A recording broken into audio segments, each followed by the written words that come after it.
আসসালামু আলাইকুম ও আদাব। সিলেটের আঞ্চলিক ভাষায় বাংলাভিউ রাতকুর খবর সকলরে স্বাগত জানাই। আর লগে আছি আমি সাকলিন হক। ফয়লা হুনক্কা খবর শিরোনাম। রোহিঙ্গা অখলরে মায়ানমার ফিরত ফাটাইতে ব্রিটিশ এমপি অখলর সাহায্য চাইছেন পররাষ্ট্রমন্ত্রী ডক্টর এ.কে আব্দুল মোমেনে। সুরমা গাঙ্গর ফারর ময়লা পরিষ্কারের কাম করছেন লন্ডনের 3 এমপিএ। পরিবেশ বাঁচাইতে হইলে গাঙ্গর পানি নষ্ট করা যাইত না কইছেন তারা। স্লোভাকিয়ার জঙ্গল মারা যাওয়া বিশ্বনাথর ফরিদর লাশ দেশ আনার লাগি পররাষ্ট্রমন্ত্রীরে অনুরোধ জানাইছেন সাবেক এমপি শফিকুর রহমান চৌধুরীয়ে। চেক ডিজনের মামলা করিয়া উল্টা বিফাক সিটি কর্পোরেশনের আগর কাউন্সিলর শামিমা স্বাধীন। শেষ পর্যন্ত যাইতে হইছে জেল। কিংব্রিজ রক্ষা আর জালালাবাদ পার্কর উষা ওয়াল ভাঙ্গিয়া নিরাপত্তা বাড়ানির দাবি লইয়া মানববন্ধন। সিলেট শহর অভিযান চালাইয়া 27 জুয়ারিরে বান্ধিছে রেপ পুলিশে। উদ্ধার করা হয়েছে জুয়া খেলার সরঞ্জাম আর টেকা। জুরিত শুরু হয়েছে 3 দিনের ফলগাছর মেলা। উদ্বোধন করছেন উপজেলা চেয়ারম্যান মুক্তিযোদ্ধা মুহিত ফারুকে। সিলেটে শুরু হয়েছে Sylhet modelling media cup cricket. অংশ নিছে 12 দল। উপজেলা পর্যায়ে বঙ্গবন্ধু শেখ মুজিবুর রহমান ফুটবল টুর্নামেন্ট জকিগঞ্জের বীরশ্রী ইউপি একাদশ চ্যাম্পিয়ন। অত সময় শুনছিলা শিরোনাম, এখন হুনক্কা বিস্তারিত। রোহিঙ্গা অখলরে মায়ানমার ফিরত ফাটাইতে ব্রিটিশ এমপি অখলো সাহায্য চাইছেন পররাষ্ট্রমন্ত্রী ডক্টর এ.কে আব্দুল মোমেনে। ব্রিটিশ এমপি অখলেও কইছেন উন্নয়নের লাগি তারা বাংলাদেশের খান্দাত থাকবা। সোমবার পররাষ্ট্র মন্ত্রণালয়ত ব্রিটিশ এমপি অখলোর লগে এক বৈঠক হয়ে কথাবার্তা হয়েছে। পররাষ্ট্র মন্ত্রণালয়ের মিটিং রুমও এক বৈঠকও ব্রিটিশ এমপি অখলরে ডক্টর মোমেনে রোহিঙ্গা পরিস্থিতি কুলিয়া হইন। এই সময় রোহিঙ্গা অখল তারার দেশ মায়ানমারও নিরাপদে ফিরিয়া যাওয়ার লাগি এমপি অখলো সাহায্য চাইন। বৈঠকও ব্রিটিশ এমপি অখলে বাংলাদেশের উন্নয়নের তারিফ করছেন। বাংলাদেশে আগুয়াইয়া নেওয়ার লাগি সকল জাতের উন্নয়নও তারা খান্দাত থাকারও আশ্বাস দিছেন। সিলেট শহরের কিং ব্রিজের নিচে সুরমা গাঙ্গর ফার পরিষ্কার করার কাম করছেন লন্ডনের 3 এমপিএ। সোমবার বিয়ান 10টা থেকে মাদান 12টা পর্যন্ত তারা এই কাম করেন। পরিষ্কার পরিচ্ছন্নতা কাম করা 3 এমপি হইলা লন্ডনের কনজারভেটিভ পার্টির পল স্কালি, কনজারভেটিভ ফ্রেন্ডস অফ বাংলাদেশের প্রেসিডেন্ট এনি মার্গারেট মেইন আর বব ব্ল্যাকম্যান। তারার লগে আরও 19 জন ব্রিটিশ নাগরিক আসলা। গত 6 মাস ধরে ক্লিন সুরমা গ্রিন সিলেট নামের এক সংগঠনে সুরমার ফার পরিষ্কার রাখার লাগি কাম করে। তারাও সংগঠনের লগে এক হইয়া পরিষ্কার পরিচ্ছন্নতা কামনা মইন। এই সময় লন্ডনের এমপি হলে কইছেন সিলেটের লগে টানটানোর খাতিরানা সম্পর্ক। ইনর জোয়ান ফাইন ফুরিনতে পরিবেশ বাঁচাইবার লাগি খুব বালা কাম করা। ইতা দেখিয়া হিকার মতো। তারার লগে তাইন পরিচ্ছন্নতা কাম করিয়া খুব খুশি। দলালদরিয়া ফ্রান্স যাওয়াত লাগিয়া স্লোভাকিয়ার জঙ্গল মারা গেছেন বিশ্বনাথ উপজেলার খারিকুনা গাঁওর ফরিদুদ্দিন আহমদ। লাশ পাওয়ার 15 দিন ওই গেলেও কেউ তান লাশ দেশে আনার চেষ্টা করছেন না। শেষ পর্যন্ত ফরিদর লাশ দেশে আনার ব্যবস্থা করার লাগি পররাষ্ট্রমন্ত্রী ডক্টর এ.কে আব্দুল মোমেনের গেছেন জেলা আওয়ামী লীগের সেক্রেটারি শফিকুর রহমান চৌধুরী। সোমবার মাদানে অফিসে গিয়া মন্ত্রীর কাছে ফরিদর পরিবারের আবেদন পৌঁছাইয়া দেন শফিক চৌধুরী। মন্ত্রী ও ফরিদর লাশ দেশে আনার ব্যবস্থা করার আশ্বাস দিছেন। ফরিদ কেসলা বিশ্বকাপ ফুটবল খেলা দেখার লাগি ব্রাজিল। ওখান থেকে দালাল দরিয়া তাইন লাগছিলা ফ্রান্স যাওয়াত। ফ্রান্স যাওয়ার সময় স্লোভাকিয়ার জঙ্গল তাইন মারা যায়। এর বাদে পুলিশে খবর পাইয়া তান লাশ উদ্ধার করে। চেক ডিজনার মামলা করিয়া বিফাকো ফরসইন সিলেট সিটি কর্পোরেশনের আগর কাউন্সিলর শামিমা স্বাধীন। মামলা বাদী হইয়া তান এখন খাটালাগের জেল। বুধবার সমন জারির বাদেও তাইন আজি নাওয়ায় কোর্টে তান জামিন নামঞ্জুর করিয়া জেলও ফাটাইছেন। শামিমা স্বাধীনে চেক ডিজনারের মামলা করছিলা। মামলা করার বাদে তাইন আর কোনোদিন কোর্টে গেছেন না।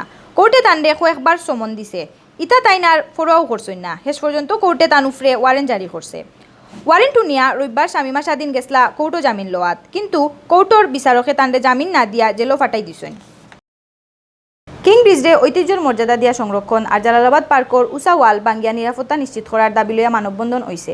সোমবার বিয়ালে বাপা আর সুরমা রিভার ওয়াটার কিপারের উদ্যোগে কিং ব্রিজের উফরে ই মানববন্ধন করছেন। মানববন্ধনের ফয়লাও বক্তব্য রাখছেন বাপা সিলেটের সেক্রেটারি আব্দুল করিম কিমিয়ে। দাবির লগে এক হইয়া আরও বক্তব্য রাখছেন সুজন সিলেটের সভাপতি ফারুক আহমদ চৌধুরী, শাহজালাল ভার্সিটির professor doctor Zahirul Haque Shakil, assistant professor Tanvir Hasan, সাংবাদিক শাহ মুজিবুর রহমান জকন, সম্মিলিত সাংস্কৃতিক জোটের সেক্রেটারি এনামুল মুনির, সম্মিলিত নাট্য পরিষদের সেক্রেটারি শামসুল বাসিদ শেরো, গণজাগরণ মঞ্চের দেবাশিস দেবু, উদিচি মৌলভীবাজার শাখার সেক্রেটারি আব্দুল হাফিজ চৌধুরী ইমু, বাপা সিলেটের joint secretary Samir Mahmud, save the heritage and এনভায়রনমেন্টের সমন্বয়ক আব্দুল হাই আল হাদিসহ আরও বুতে। সিলেটও অভিযান চালাইয়া 27 জুয়ারিরে বান্ধিছে রেব আর পুলিশে। সোমবার মাদান আর রবিবার রাত শহরের বিভিন্ন জায়গাত ই অভিযান চালানি হয়। তারার কাছ থেকে জুয়া খেলার জিনিসপত্র আর নগদ টাকা উদ্ধার করা হয়েছে। সোমবার বেইল 2:30টার দিকে জালালাবাদ থানার দিগির ফার এলাকা থেকে 10 জুয়ারিরে বান্ধিছে পুলিশে। এছাড়াও রবিবার রাত 10:30টায় সুবানীঘাট খাসা বাজারের এক গড়ের ভিতরে থাকি জুয়া খেলাত ফাইয়া 8 জুয়ারিরে বান্ধিছে রেবে। রাইত ফোনে 12টাত সিলেট রেল স্টেশন এলাকার এক দোকানও অভিযান চালাইয়া আরও 9 জুয়ারিরে বান্ধে রেবে সোমবার তারারে কৌটো ফাটানি হয়েছে। মৌলভীবাজারের জুড়িত শুরু হয়েছে 3 দিনের ফল গাছর মেলা। উপজেলা প্রশাসন আর কৃষি অফিসত জুড়ি শিশু পার্ক আয়োজন করছেন ই মেলার। জুড়ি উপজেলা পরিষদের চেয়ারম্যান বীর মুক্তিযোদ্ধা এম এ মুহিদ ফারুকে প্রধান অতিথি হইয়া ই মেলার উদ্বোধন করেন।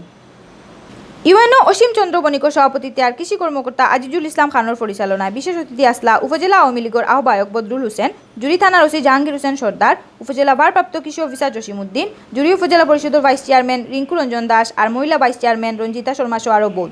3 দিনের ই মেলাত 5টা স্টল অংশ নিছে। সিলেট শহরের আবুল মাল আব্দুল মুহিত ক্রীড়া কমপ্লেক্সর ইনডোরও শুরু হয়েছে মডেলিং মিডিয়া কাপ। সোমবার বিয়ান 11টাত সিলেট জেলা ক্রীড়া সংস্থার সাধারণ সম্পাদক মাহিউদ্দিন আহমদ সেলিমে প্রধান অতিথি হইয়া ই টুর্নামেন্টের উদ্বোধন করেন। উদ্বোধনী অনুষ্ঠানে বিশেষ অতিথি আসলা সিলেট জেলা প্রেস ক্লাবের সাধারণ সম্পাদক শাহ দিদার আলম নোবেল আর দৈনিক সিলেটের ডাকর ব্যবস্থাপনা সম্পাদক ওয়াহিদুর রহমান ওয়াহিদ। সিলেট মডেলিং মিডিয়ার আয়োজনে আর দি লুক ইভেন্ট ম্যানেজমেন্টের ব্যবস্থাপনায় 2 নম্বর 12 লাখানি টুর্নামেন্টও 12 দল অংশ নিছে। মঙ্গলবার টুর্নামেন্টের ফাইনাল হইব। উপজেলা পর্যায়ে জাতির জনক Bangabandhu Sheikh Mujibur Rahman gold cup football টুর্নামেন্টের ফাইনালও চ্যাম্পিয়ন হয়েছে বীরশ্রী ইউপি 11। খাজুলচার ইউপি 11 3 গোলে আড়াইয়া তারা চ্যাম্পিয়ন হয়। সোমবার বিয়ালে জকিগঞ্জ সরকারি বালক উচ্চ বিদ্যালয়ের খেলার মাঠও ই ফাইনাল খেলা হয়েছে। ইউএনও বিজন কুমার সিংহর সভাপতিত্বে আর আব্দুল ফাত্তার পরিচালনায় পুরস্কার বিতরণী অনুষ্ঠানও প্রধান অতিথি আসলা জকিগঞ্জ সার্কেলের অতিরিক্ত এসপি সুদীপ্ত রায়। অনুষ্ঠানের ফয়লাও হকলরে শুভেচ্ছা জানাইয়া বক্তব্য রাখুন উপজেলা ক্রীড়া সংস্থার সাধারণ সম্পাদক শিহাব আহমদ। অনুষ্ঠানও অতিথি হিসাবে উপস্থিত আসলা পৌরসভার মেয়র মুক্তিযোদ্ধা খলিলুদ্দিন, আওয়ামী লীগের সেক্রেটারি মুক্তিযোদ্ধা মুস্তাকিম আলী হায়দার, থানার ওসি মীর মোহাম্মদ আব্দুল নাসের, বীরশ্রী ইউনিয়নের chairman Abdul Salam Chowdhury, খাজুলচার UP chairman Zulkarnain Laskar, Zakiganj সদর ইউপি চেয়ারম্যান খলিলুর রহমান, বালক উচ্চ বিদ্যালয়ের হেডমাস্টার জামাল উদ্দিন সহ আরও বহুত গণ্যমান্য মানুষ। সিলেট জেলা স্টেডিয়ামও সামনের 18 সেপ্টেম্বর বিয়ান 9:30টাত জকিগঞ্জর ফুয়াইন্তর টিমে আর বিয়ান 11:30টাত ফুরিন্তর টিমে বিয়ানীবাজারের টিমর লগে খেলাইবা। অত সময় শুনছিলা বাংলাভিউ রাতকুর খবর। আগামীকাল হিরবার নয়া খবর লইয়া আইমো আপনারা সামনে। আমদার খবর রোজ দেখবার লাগি বাংলাভিউ ইউটিউব চ্যানেল সাবস্ক্রাইব করবা আর ফেসবুক পেজও লাইক দিবা। লগে থাকার লাগি ধন্যবাদ।